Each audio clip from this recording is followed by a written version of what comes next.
In a village called Nadel, there were so many beautiful women. The village was known for its beautiful women who were very strong and could have many children. Everyone who lived there was proud of this. People from faraway places would come just to see these women and marry them. The village was surrounded by lush green hills, and a river flowed nearby, providing the villagers with fresh water. The children would often play near the riverbanks, and the women would gather to wash clothes and share stories. Among all the girls in Nadel, there was one named Zuri. Zuri was not just beautiful, she was the most beautiful girl in the whole village. Everyone who saw her said, "Wow, look at Zuri, she's so pretty."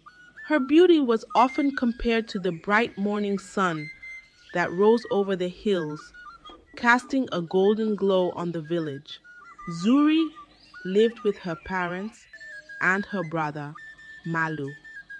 They were a small family, just the four of them, but they were very happy.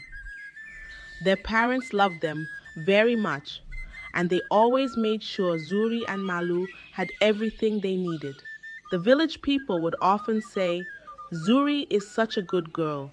She helps her mother at home, and she is kind to everyone." Zuri's beauty wasn't just on the outside, she was also beautiful on the inside. She would often help the elderly villagers by carrying heavy loads or fetching water for them. Everyone in Nadel loved Zuri and her family. They were known for being kind and generous. Life in Nadel was simple and peaceful.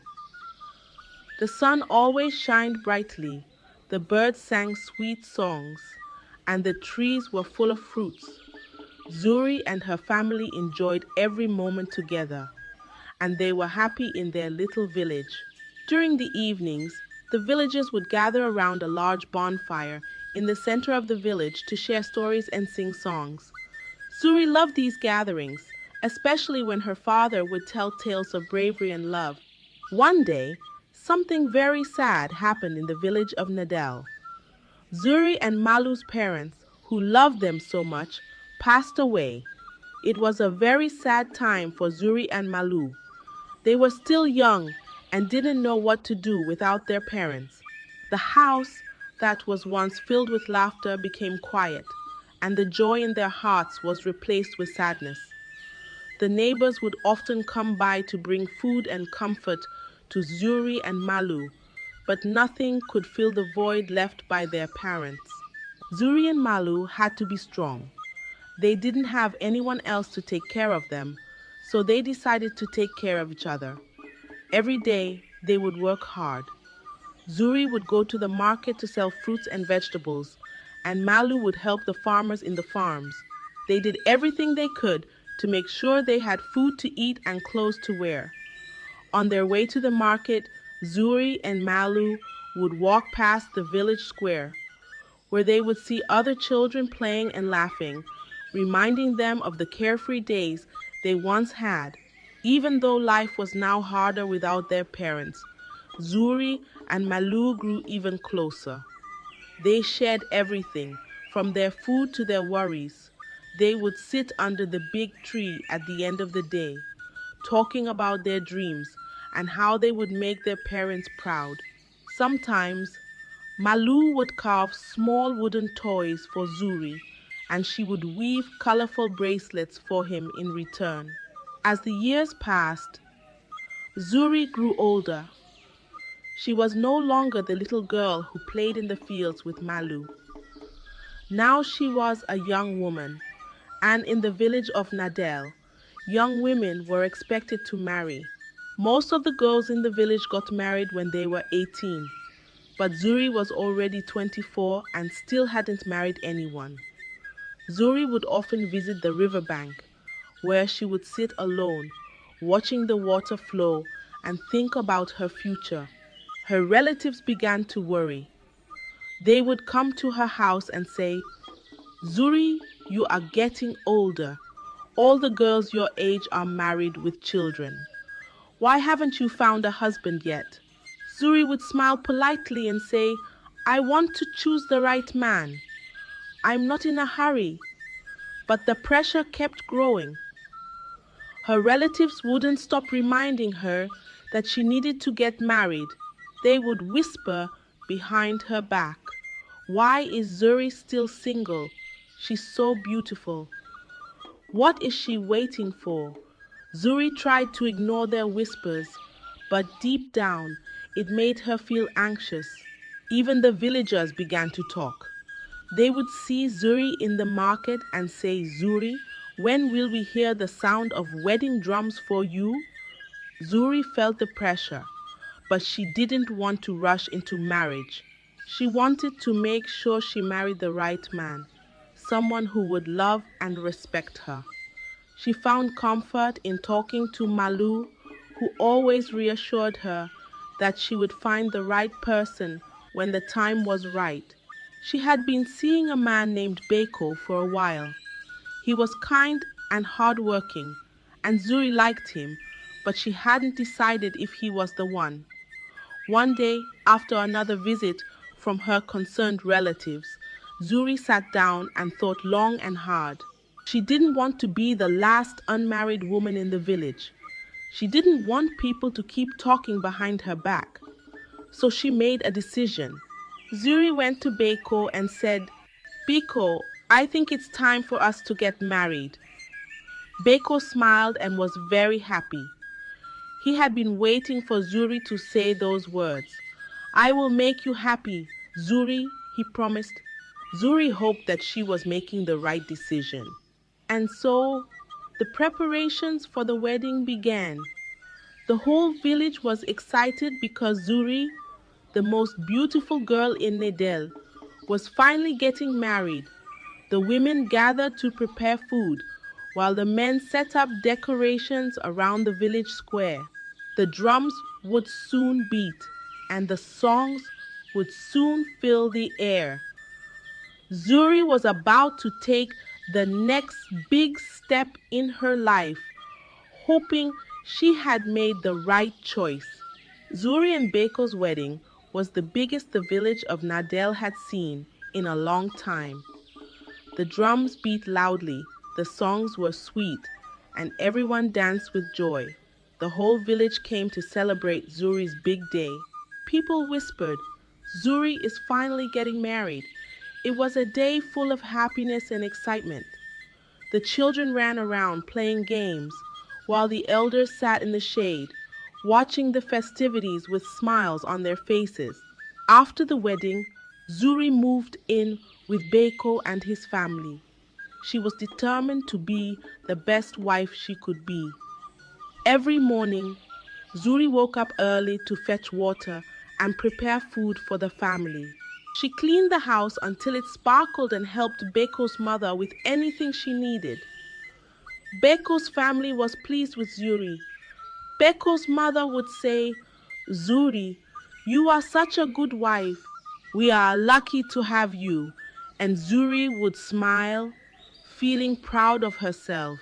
But as time passed, something began to worry Beko's mother. 2 years had gone by since the wedding, and Zuri still hadn't had a child. In Nadel, children were very important, and a wife was expected to have them soon after marriage. Beko's mother started to worry and wonder why Zuri hadn't become pregnant. She would often watch Zuri as she worked, her eyes filled with concern. One day, Beko's mother asked Zuri, Zuri, is everything okay?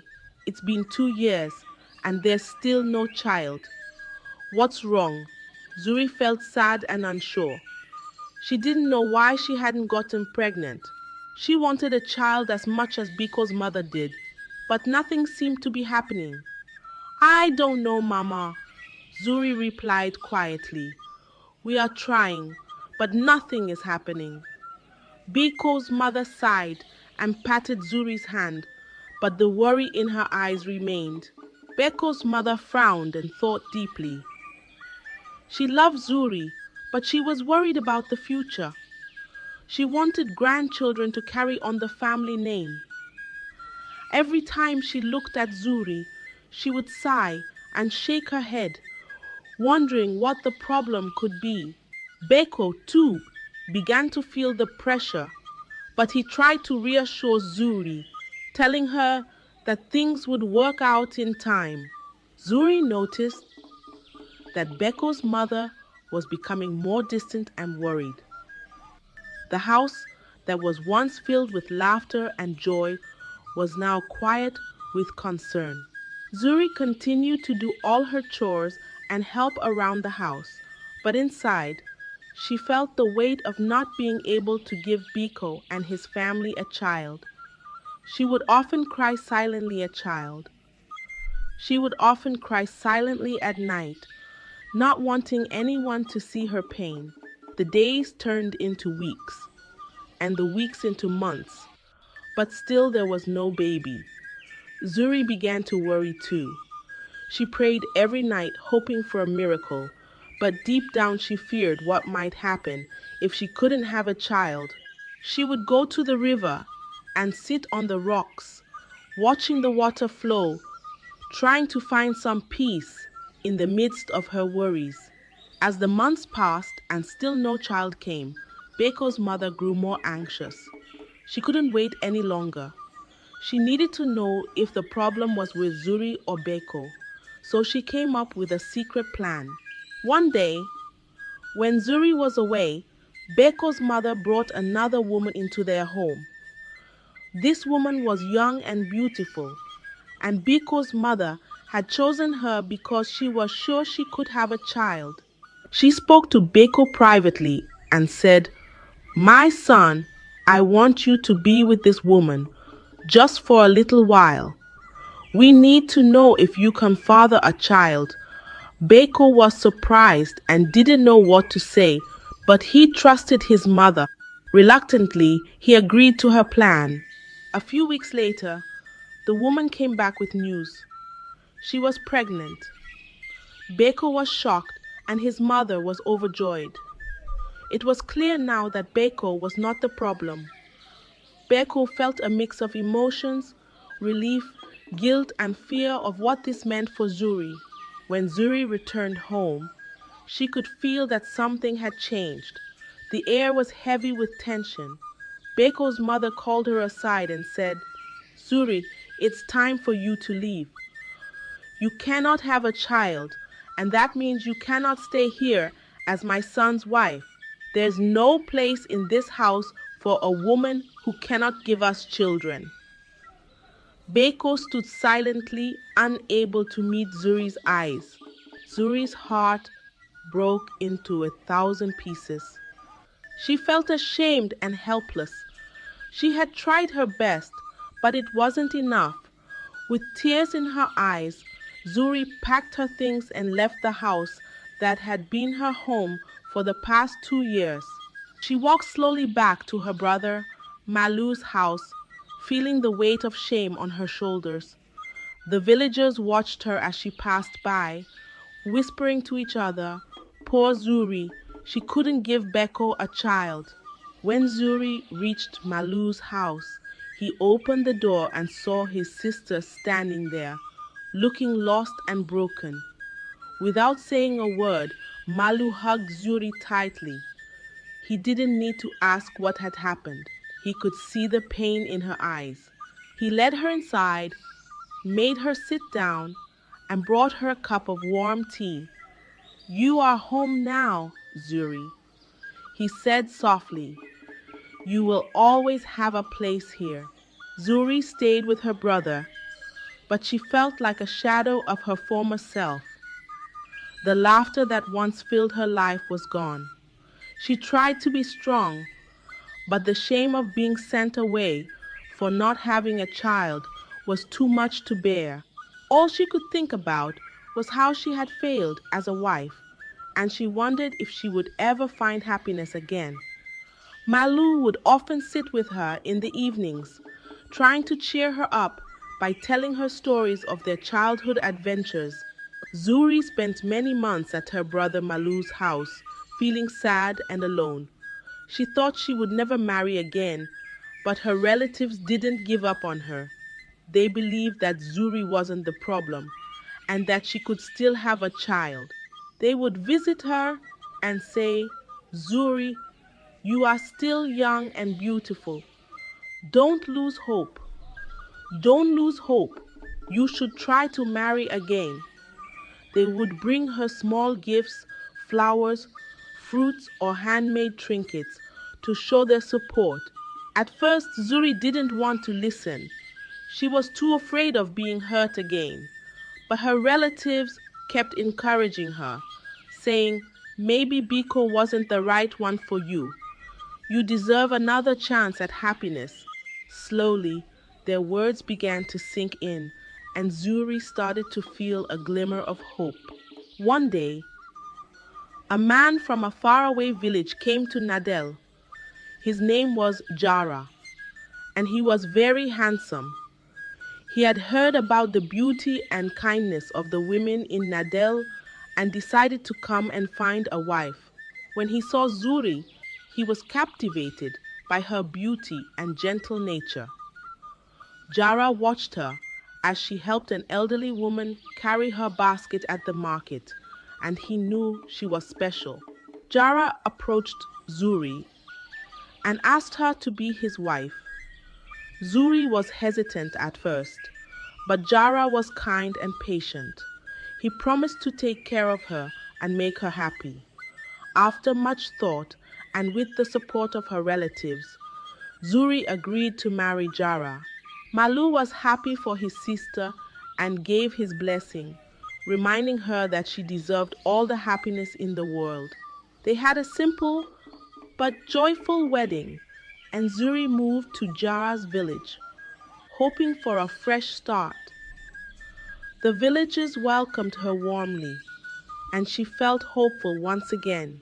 In Jara's village, Zuri tried her best to be a good wife, just as she had done before. She helped around the house, cooked delicious meals, and treated Jara's parents with respect. Jara's parents were pleased with her and often said, Zuri is a wonderful wife. We are lucky to have her in our family. Jara would often take Zuri for walks around the village, showing her the fields and the nearby hills. But as the months passed, the same worry began to creep into their home. A year had gone by, and still, there was no child. Jara started to grow anxious. He had come all the way to Nadel to find a wife who could give him children, but now it seemed that Zuri could not. The once cheerful evenings were now filled with silence, and Zuri could feel Jara's growing concern. One evening, Jara sat down with Zuri and said, Zuri, it's been a year, and we still don't have a child. I am very worried. I need a family, and without children, our marriage feels empty. Zuri's heart sank. She had feared this moment, and now it was happening again. She didn't know what to say. She tried to hold back her tears as she replied, Jara, I'm trying my best, but I don't know why this is happening. Jara sighed deeply and said, I'm sorry, Zuri, but I cannot wait any longer. I need to have children, and if you cannot give them to me, then I must find someone who can. His words cut through Zuri like a knife, and she felt her heart breaking once again. And so, Jara made the difficult decision to send Zuri away. With a heavy heart, Zuri packed her things once again and left the home she had tried so hard to make her own. She returned to her brother Malu's house, feeling even more broken than before. Malu welcomed her back with open arms, and this time he promised himself he would do everything he could to help his sister find peace. Back in Nadel, Zuri felt like a failure. She had been married twice, and both times she had been sent away because she couldn't have a child. The villagers whispered behind her back, Poor Zuri, She's been unlucky again. The whispers were like a constant reminder of her pain, and Zuri didn't know what to do. She felt lost and wondered if she would ever find her happiness, or if she was destined to be alone forever. Zuri was now back in her brother Malu's house, and her heart was heavy with sorrow. She couldn't understand why she couldn't have a child. Desperation filled her days and nights. She wanted to find a solution, so she began to visit healers from different villages. Each healer she met promised her that she would have a child, but no matter what they did, nothing changed. Zuri felt more lost with each passing day. She prayed, she hoped, but deep down she was afraid that nothing would work. She would often sit by the river, her feet dangling in the cool water, silently pleading for a miracle. Then one day, someone told her about a wise old woman who lived in a small hut deep in the forest. People said this woman had special knowledge and could see things others couldn't. Zuri decided to visit her, hoping that this wise woman might have the answers she was searching for. She packed a small bag with food and water and set off early in the morning, determined to find the wise woman. When Zuri arrived at the wise woman's hut, she was greeted by a small old woman with kind eyes.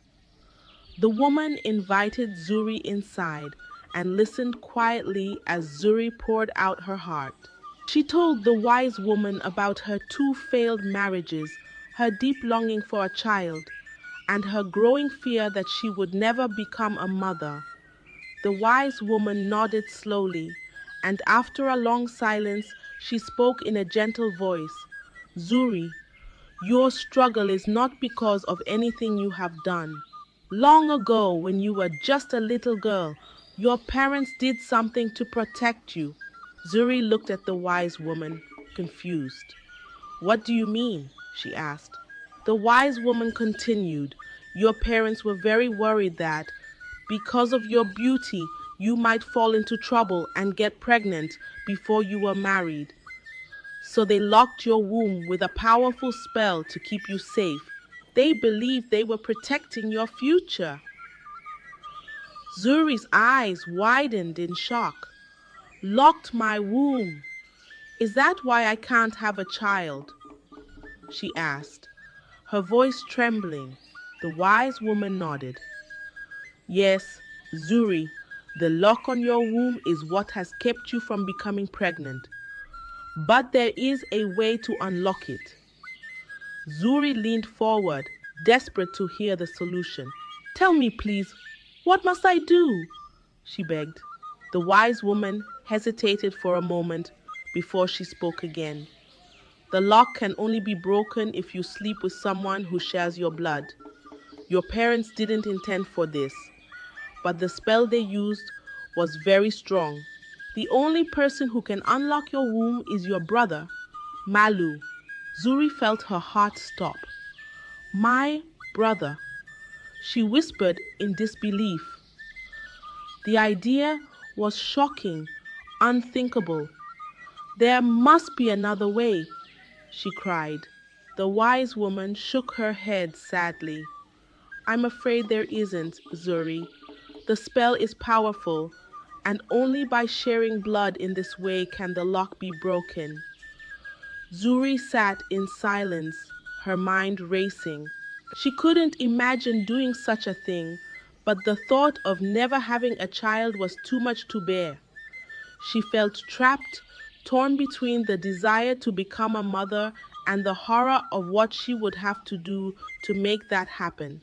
The wise woman saw the pain in Zuri's eyes and said softly, I know this is difficult, Zuri. You must think carefully before you make any decision, but know that this is the truth. Zuri left the wise woman's hut, her heart heavy with the burden of what she had learned. She didn't know what to do. The path ahead was dark and filled with impossible choices. As she walked back to her brother's house, She knew that her life would never be the same again. Zuri returned home from the wise woman's hut, her mind in turmoil. The thought of sleeping with her brother Malu to unlock her womb was something she couldn't accept. It felt wrong, but the fear of never having a child haunted her. She sought out other healers, hoping for a different solution, but nothing worked. Each time she returned from a healer with no answers, she felt her hope slipping further away. The villagers began to notice her frequent trips, and whispers about Zuri's desperation started to spread. Desperate, Zuri entered two more marriages, but each ended the same way. No children, and her husband sent her away.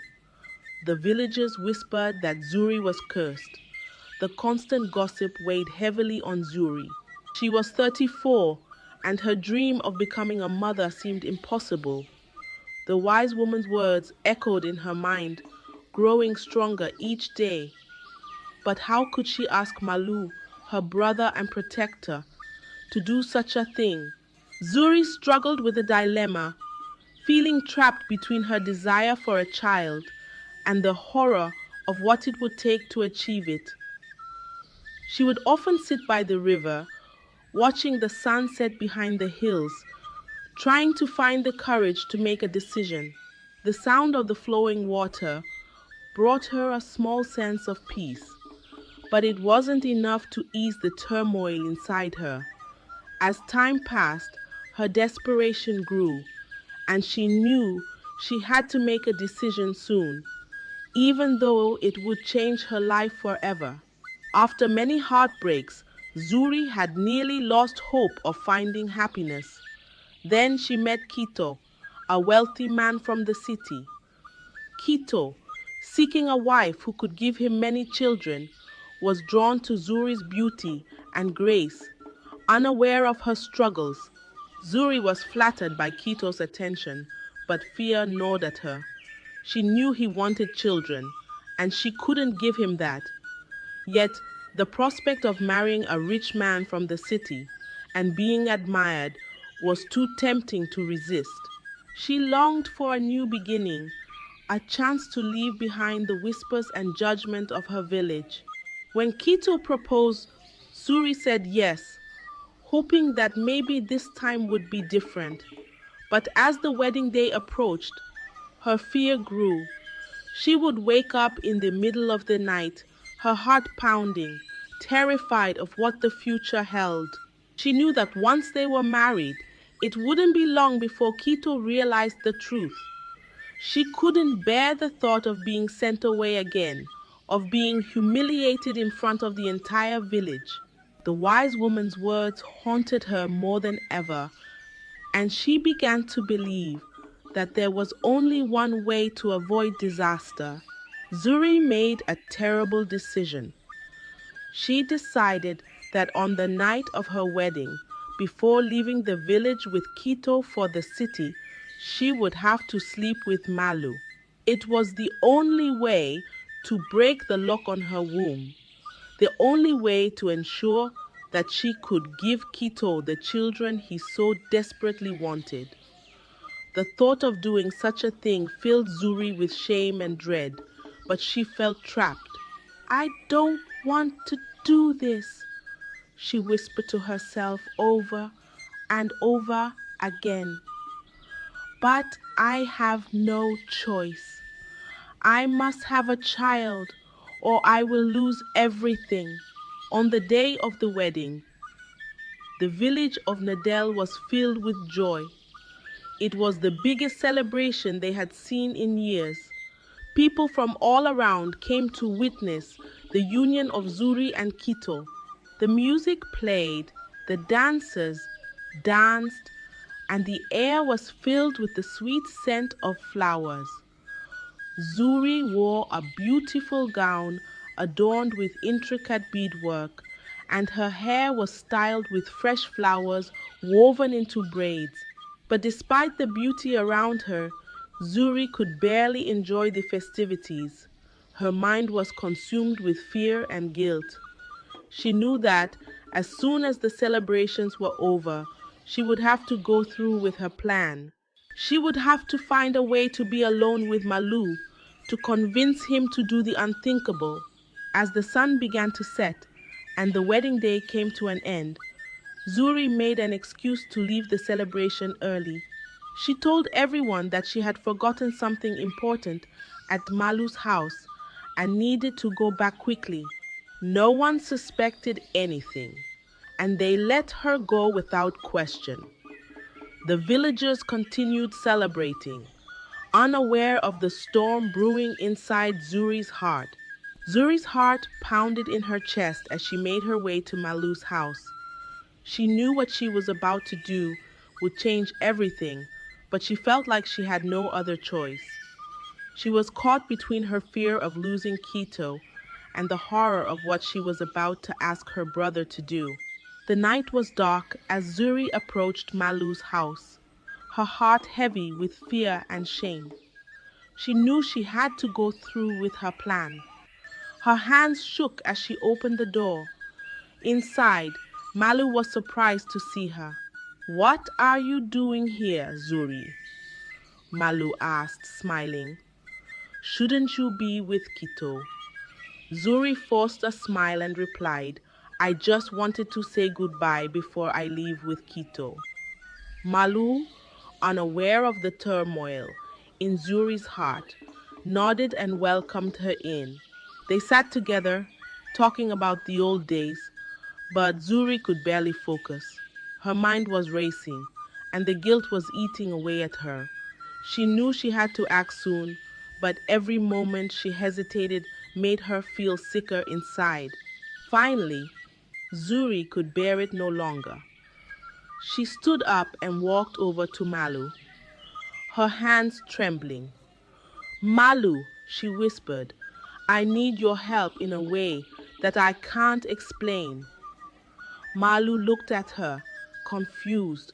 "What do you mean, Zuri? What's wrong?" With tears in her eyes, Zuri began to tell him about the wise woman's words. She explained how their parents had locked her womb to protect her and how the only way to unlock it was to be with someone who shared her blood. "Malu," she pleaded, "I know this is wrong, but I'm desperate. If I don't do this, I will never have a child, and I will lose everything. Please, I need you to help me." Malu's face turned pale as he realized what Zuri was asking. He shook his head, backing away from her. "Zuri, no, this is wrong. You're my sister. I can't do this.